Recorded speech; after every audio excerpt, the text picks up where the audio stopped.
From the DUNCIAD, Book the Second, by Alexander Pope. High on a gorgeous seat that far outshone Henley's gilt tub, or Flecknoe's Irish throne, or that where on her curls the public pours, all bounteous, fragrant grains and golden showers. Great Cibber sate, the proud Parnassian sneer, the conscious simper, and the jealous leer mix on his look, all eyes direct their rays on him, and crowds turn coxcombs as they gaze. His peers shine round him with reflected grace, new edge their dullness, and new bronze their face. So from the sun's broad beam, in shallow urns, heaven's twinkling sparks draw light, and point their horns. Not with more glee, by hands pontific crowned, with scarlet hats wide waving, circled round, Rome in her capital saw Querno sit, throned on 7 hills, the Antichrist of wit. And now the Queen, to glad her sons, proclaims by herald hawkers high heroic games. They summon all her race, an endless band pours forth, and leaves unpeopled half the land, a motley mixture, in long wigs, in bags, in silks, in crapes, in garters, and in rags, from drawing rooms, from colleges, from garrets, on horse, on foot, in hacks, and gilded chariots, all who true dunces in her cause appeared, and all who knew those dunces to reward.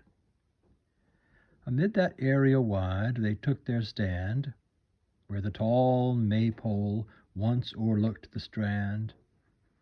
But now, so Anne and piety ordain, a church collects the saints of Drury Lane. With authors, stationers obeyed the call. The field of glory is a field for all. Glory and gain the industrious tribe provoke, and gentle dullness ever loves a joke.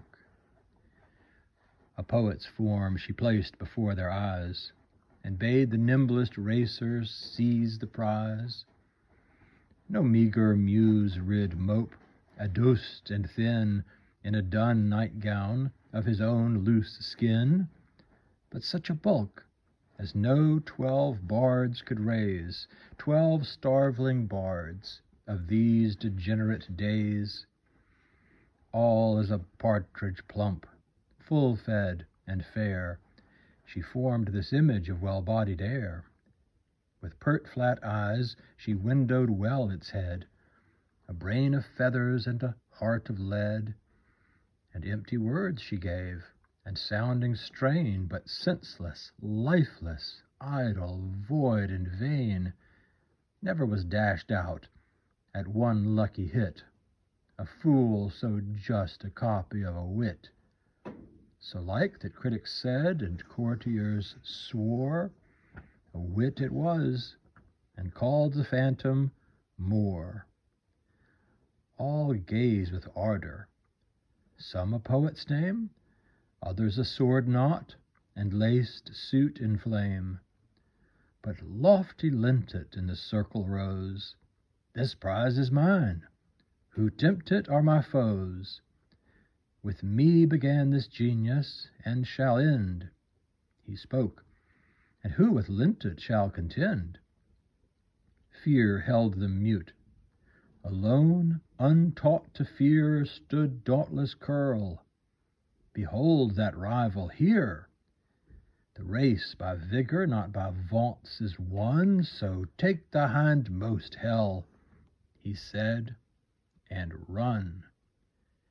Swift as a bard the bailiff leaves behind, he left huge lintet and outstripped the wind.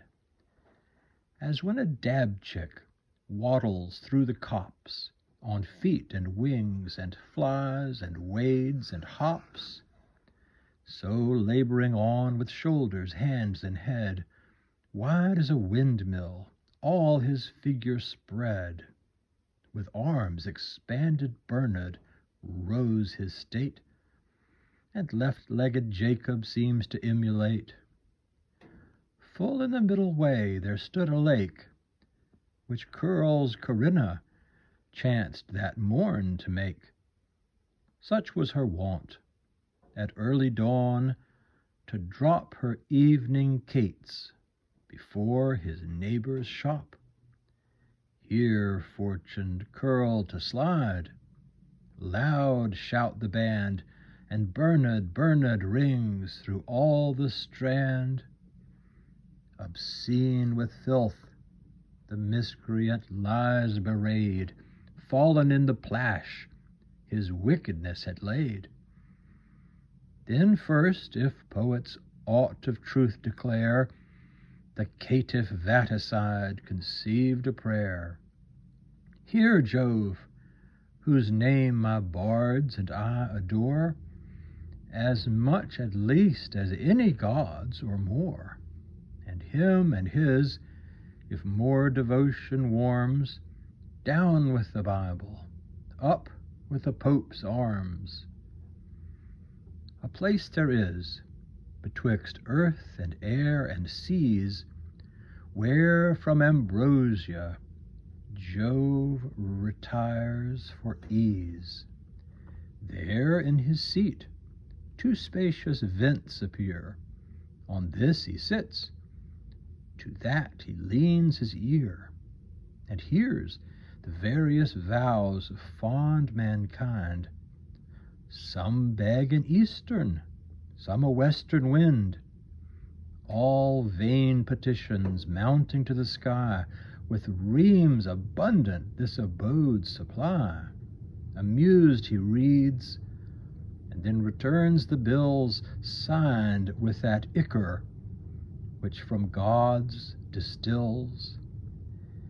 In office here fair Cloacina stands, and ministers to Jove with purest hands. Forth from the heap she picked her votary's prayer, and placed it next him, a distinction rare. Oft had the goddess heard her servants call from her black grottos near the temple wall, listening delighted to the jest unclean of link boys vile and watermen obscene, where as he fished her nether realms for wit, she oft had favoured him, and favours yet. Renewed by Ordur's sympathetic force, as oiled with magic juices for the course, vigorous he rises, from the effluvia strong imbibes new life, and scours and stinks along, repasses lintet, vindicates the race, nor heeds the brown dishonours of his face.